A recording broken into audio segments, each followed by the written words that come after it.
Terima kasih Anda masih bersama kami di dalam program Gaspol, Menggagas Politik. Anda masih ditemani saya Irfan Budiawan dan kita masih berbincang bersama pengamat politik sekaligus juga Kaprodi Ilmu Hukum dari Universitas Pendidikan Indonesia atau UPI, Bapak Profesor Cecep Darmawan.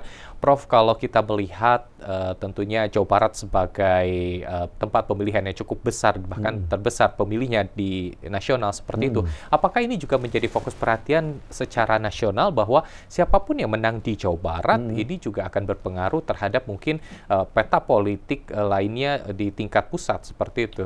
Ya, sebelum ingin jawab ini, penjawab yang tadi dulu ya, boleh. Yang infrastruktur. Boleh nih soal infrastruktur nanti sebenarnya. Ya, jadi ini ada dua pertanyaan menarik ya. Soal infrastruktur, memang kenapa calon-calon ini memfokuskan salah satunya ke infrastruktur, karena memang Jawa Barat juga butuh infrastruktur. Ya.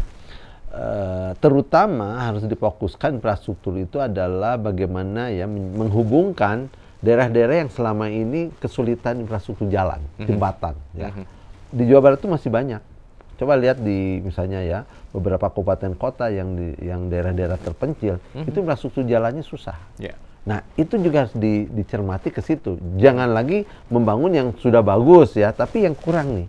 Kemudian juga ditata, ya misalnya daerah-daerah mana, misalnya Bandung Raya nih, sudah macet di mana-mana, coba diciptakan infrastruktur misalnya jalan-jalan layang, ya dan lain-lain. Jadi hemat saya itu tidak salah, tetapi itu harus berbarengan dengan problem utama atau fundamental tadi, soal harga yang mahal, daya beli masyarakat, soal pengangguran, lapangan pekerjaan, itu harus berbarengan dengan itu, tidak sekedar infrastruktur. Bahkan infrastruktur itu harus ditujukan untuk menjadi solusi bagi persoalan-persoalan tadi, gitu ya, termasuk menghubungkan daerah-daerah yang saya maksud. Nah, itu pertanyaan kedua tadi kaitan dengan terkait juga bagaimana siapapun yang nanti menang di Jawa Barat seperti itu, apakah menjadi juga fokus perhatian juga di tingkat pusat, karena sekali lagi siapapun yang menang ini juga harus bersinggungan langsung dengan program-program di pusat seperti itu, Prof. Ya, itu keniscayaan ya, karena kan provinsi apalagi ini menjadi penghubung ya kabupaten kota dengan pusat, jadi dia tidak bisa bermain sendirilah ya, apalagi Jawa Barat yang secara kedudukan wilayah dekat. Sekarang bukan ibu kota lagi ya, Jakarta ya, dengan DKJ gitu ya. Tapi kan tetap pusat jasa ya dan ekonomi kan Jakarta masih tetap. Jadi itu menjadi hal yang amat penting bagi Jawa Barat dan juga bagi DKJ. Jadi tidak mungkin sekarang ya Jawa Barat main sendiri, nggak mungkin. Ya, dia tetap harus berkolaborasi dengan DKJ gitu ya. Nah, kemudian juga bagaimana dengan kabupaten kota, sama juga.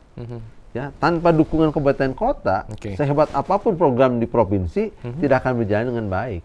Sehingga proses pembangunan ya harus bottom up gitu ya, jangan top down. Itu harus diperhatikan betul. Yang keduanya pembangunan juga harus seiring dengan RPJM, RPJP baik kabupaten kota maupun dengan pusat provinsi itu. Ya, sehingga nanti apa sih yang power sharing istilah saya itu ya. Ya, power sharingnya di mana? Nah, ini berbagi nih kekuasaan, mana wilayah kabupaten kota, mana provinsi, mana pusat, ya sehingga misalnya bangun jalan, ya jalan provinsinya bagus, jalan pusatnya belum ada, ya jangan sampai gitu. Atau kabupaten kotanya belum. Jadi ini juga harus menjadi satu kesinambungan ya, apalagi dengan program bukan hanya dengan antar pemerintahan, tapi juga sistemnya pentahelix, yaitu ya pemerintah itu sendiri atau birokrasi ya. Akademisi, ABCGM tadi, ya, community, kemudian media juga di situ, ya. Nah, ini penting agar tidak hanya dikerjakan oleh pemerintah semata, tapi melibatkan berbagai stakeholder. Terkait faktor politiknya sendiri, melihatnya seperti apa ketika memang akhirnya juga siapa yang terutama yang memang di pusat misalnya saat ini di bawah kepemimpinan nanti Prabowo Subianto dan nanti juga tentunya juga harus sesuai seiring sejalan dengan politik yang juga sesuai dengan Pak Prabowo nantinya, ataupun juga harus seperti apa nih? Nah, jadi begini ya. Jadi persoalan politik itu ketika masuk pemerintahan, ya. Nah, ini kan Pak Prabowo memang didukung oleh sekian banyak partai, ya.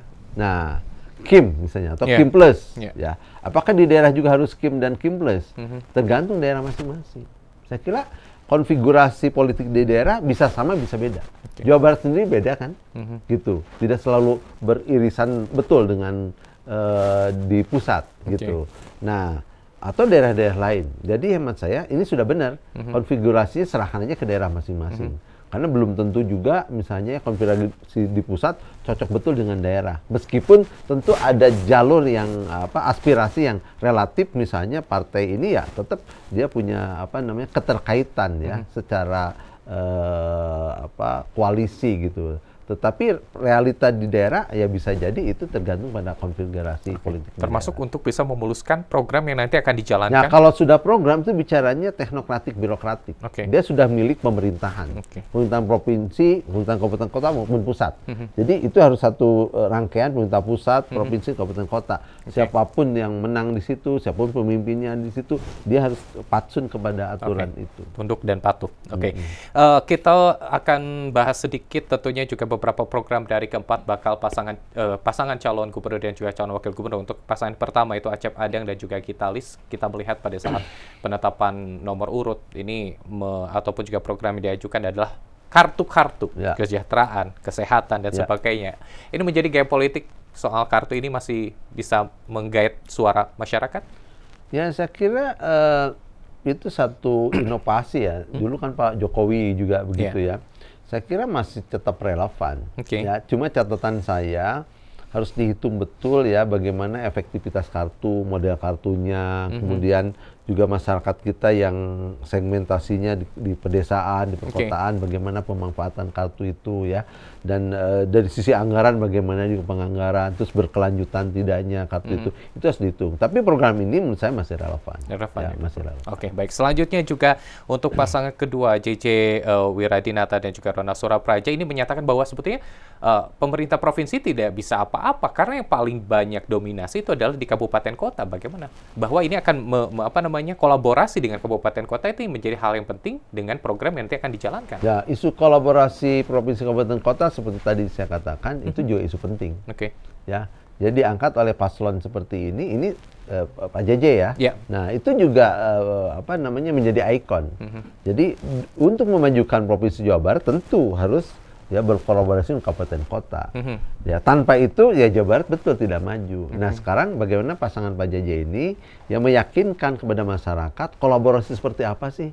Ya, jadi resource sharing, berbagi sumber daya, mana yang dilakukan oleh provinsi, mana yang dilakukan oleh kabupaten kota. Ya, istilah Sudan jangan sampai ada terjadi pacarokokon. Ya, jadi overlapping. Bagus itu Pak JJ itu ya. Jadi bagaimana supaya sejalan tuh kabupaten kota dengan provinsi. Nah, sekarang itu termasuk juga problem di Jawa Barat yang kadang-kadang memang ada beberapa program yang sebetulnya belum ngait betul. Jadi menurut saya itu bagus juga Pak JJ. Baik. Masih ada dua pasangan calon, yaitu pasangan calon Ahmad Saiku dan juga Ilham Habibie serta Deddy Mulyadi dan juga Irwan Setiawan. Kita akan bahas lebih lanjut seperti apa program yang disampaikan dalam tentunya visi misi kepada masyarakat dan seperti apa implementasi yang bisa dilakukan. Kita akan jeda terlebih dahulu, tetaplah bersama kami dalam program Gaspol Menggagas Politik.